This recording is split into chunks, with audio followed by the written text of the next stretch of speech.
Buenas noches. Hoy vengo a hablar sobre el trabajo de aplicación acerca de la caracterización morfológica y estructural del cascarón cerámico deshecho del proceso de microfundición en FASAP Sogamoso. FASAP es la fábrica de Santa Bárbara, también conocida como la industria militar, en sus siglas Indomil. Acá esta se dedica a la producción de piezas metalmecánicas por medio de un proceso llamado microfundición, a partir del cual se obtiene una de sus principales producciones. Entonces, a partir de este proceso de microfundición, se genera un desecho llamado el cascarón de cerámica. Entonces surge la problemática para encontrarle un uso a este material, ya que en producciones de masa los residuos generados son uno en grandes cantidades y lo otro pues se quiere aprovechar al máximo los recursos y el material pues que se obtiene. Bueno, continuando, vamos a ver el proceso de fundición a la cera perdida. Este proceso dará origen al cascarón de cerámica, que es el material que estamos estudiando. Entonces, bueno, el proceso de microfundición comienza recubriendo un molde de cera con varias capas de arena. Estos granitos de arena van a tener distinto tipo de diámetro, desde pues, unos muy chiquititos hasta otros mucho más grandes, de mallas desde 20 hasta 200. A partir en este proceso se va a generar algo llamado el tránsito aglomerante, en el cual las partículas más chiquitas se van a poner sobre la superficie, evitando así, eh, eliminando así los poros generados pues por la diferencia del tamaño de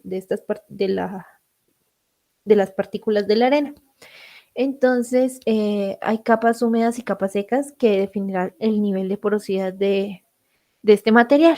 Entonces, bueno, continuando después se desmolda el cascarón de cerámica del molde de cera y este cascarón de cerámica se, se pondrá en contacto con el metal fundido. Este metal puede ser de piezas de hierro, hierros grises o no ferrosos, y donde sucederá un proceso de sinterizado que ocurre a 800 grados centígrados. Este proceso de sinterización es el calentamiento de una pieza que está en estado sólido a una temperatura menor que la del punto de fusión para así poderla moldear. Entonces vamos a obtener un sólido en un estado un poco líquido, pero pues que se pueda moldear para pues dar, eh, para poder hacer este proceso.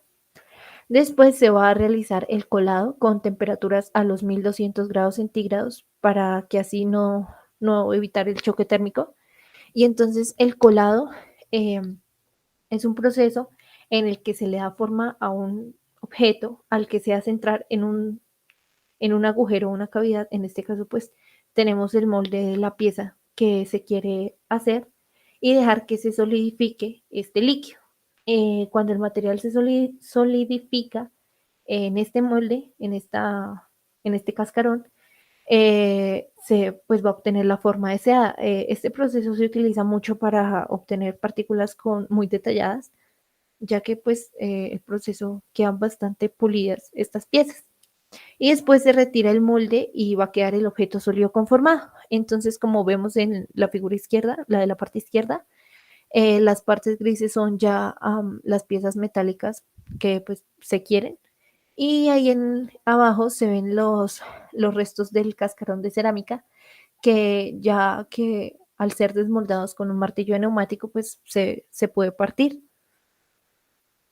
Bueno, continuando con las estructuras en este proceso, eh, se dice que para comparar el desecho del cascarón cerámico, se seleccionó arena de la malla 200, que es la más aglomerante. Esta malla es la más finita, la que da los gránulos más chiquititos, y un material aglomerante significa que primero se compacta y luego se endurece.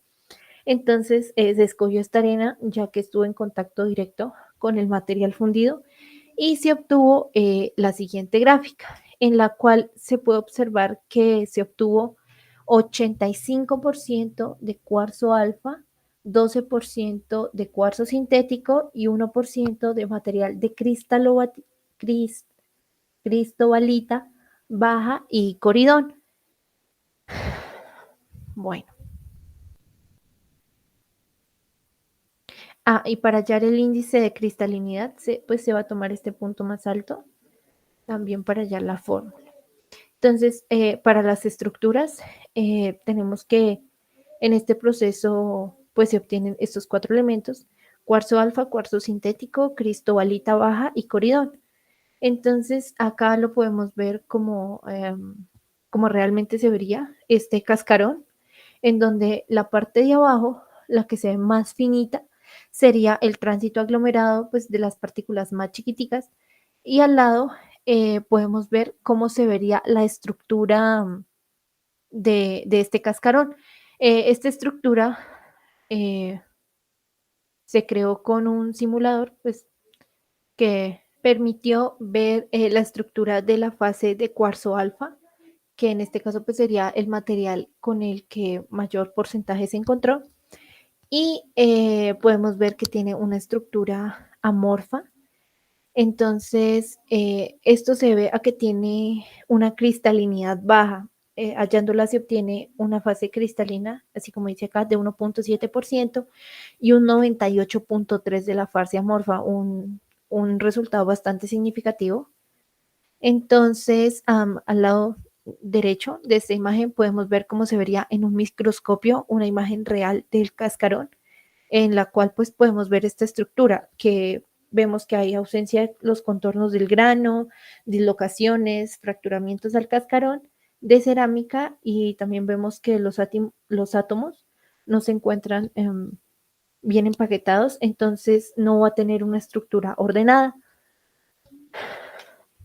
Bueno, ahora vamos a continuar con los alótropos y los polimorfos. Acá vemos que también que la muestra tiene un comportamiento polimórfico. Entonces, pues vamos a saber qué es polimórfico. Entonces, bueno, los alótropos, comenzando por ahí, son la existencia de dos o más diferentes formas físicas de elementos químicos. Entonces, estas ocurren en elementos químicos y describen las diferencias de una estructura o compuesto atómico que tiene átomos del mismo tipo. Entonces, para acá podemos encontrar, digamos, para el carbono, podemos encontrar lo que es el diamante o el grafito, y para el oxígeno lo que es el ozono.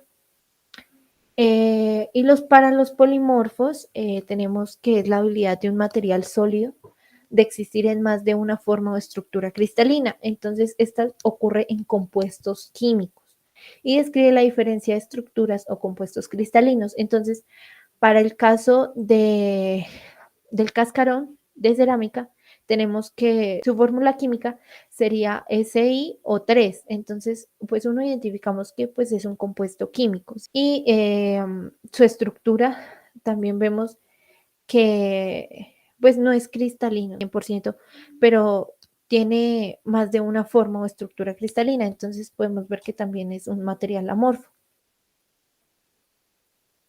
Bueno, continuando con los usos, este responderá a lo planteado en la problemática, ya que pues se quería encontrar un uso.